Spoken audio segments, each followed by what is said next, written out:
Culture ব্যাকলার 3D মেশিনে করা হয়। তো তার জন্য স্যাম্পল কালেকশন করা হবে এই ভায়ালগুলোতে। এইটা ফর অ্যানারোবিক, ফ্যাকাল্টেটিভ অ্যানারোবিক, এটা অ্যারোবিক কালচার, আর এটা হচ্ছে পেডিয়াট্রিক। এই দুটো অ্যাডাল্টদের জন্য, আর এটা পেডিয়াট্রিক। অ্যাডাল্টদের জন্য 8 থেকে 10 ml স্যাম্পল নিতে হবে। একটা পেশেন্টের জন্য 2টো করে ভায়াল প্রয়োজন আছে, 2টো করে ভায়াল লাগবে বোথ হ্যান্ড। এই হ্যান্ডে যদি অ্যারোবিক হয়, এই হ্যান্ডে অ্যানারোবিক হবে। তো তাই এবার স্যাম্পল, আর এই পেডিয়াট্রিক ভায়ালে 4 ml ব্লাড নিতে হবে। আপনি minimum 1 ml, maximum 4 ml according to age. যদি খুব ছোট বাচ্চা হয় তাহলে সেক্ষেত্রে 1-2 ml নিলেন, অথবা একটু বাচ্চার বয়স যদি একটু বড় হয় তাহলে 4 ml আপনি পর্যন্ত ব্লাড নিতে পারেন। টানার পরে জাস্ট এই ক্যাপটাকে ওপেন করবেন, নিডল পুশ করবেন, অটোমেটিক্যালি সিরিঞ্জে ভরে যাবে ব্লাড। আর নাম এন্ট্রি করতে হবে ঠিক এই জায়গাটাতে। আপনাদের পেশেন্ট যত আইডেন্টিফিকেশান যা কিছু দেওয়ার আছে সব কিছু এই জায়গাটাতে হবে। এই বারকোডের জায়গাতে কিছু করবেন না, কারণ বারকোডের জায়গাটায় করলে বারকোড স্ক্যান করে আমাদের পরবর্তী টেস্ট বসাতে অসুবিধা হবে।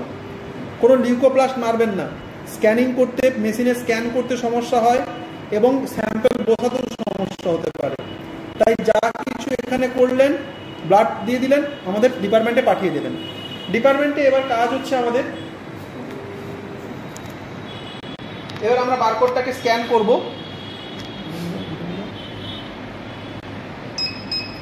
স্ক্যান হয়ে গেল, এবার পেশেন্টের নাম এন্ট্রি করব।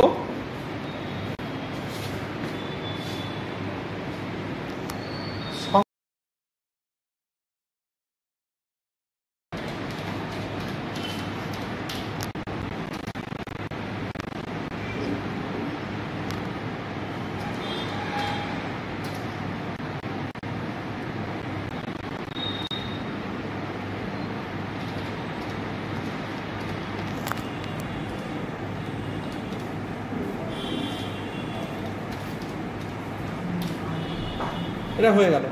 এবার আমাদের মেশিনে এখানে দিয়েছে, মেশিনে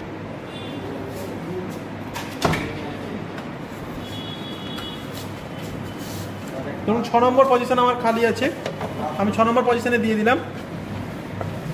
সেকেন্ড স্যাম্পল আমরা টিক করার আগে সেকেন্ড স্যাম্পলটা আমরা সেম বারকোড করে নেব।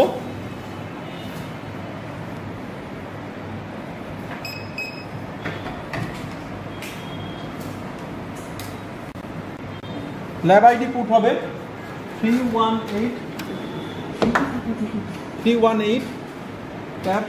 পেশেন্টের নাম শঙ্কর,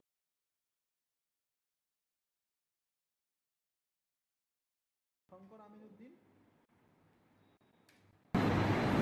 ট্যাব CCU রাইট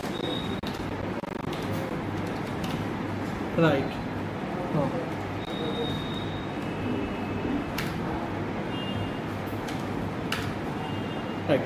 এবার আমাকে এখানে দেখতে হবে, দেখুন এখানটা আমরা দেখিয়ে দিই। দেখুন এখানে 5.0 আছে, মানে আমাদেরকে 5 দিন ইনকিউবেশন করতে হবে। আমাদের ম্যাক্সিমাম টাইম 5 দিন। এই 5 দিনের মধ্যে আমাদের যদি পজিটিভ আসে পজিটিভ, যদি নেগেটিভ আসে তাহলে নেগেটিভ দেবে। এবার আমরা স্যাম্পলটা বসিয়ে দেব।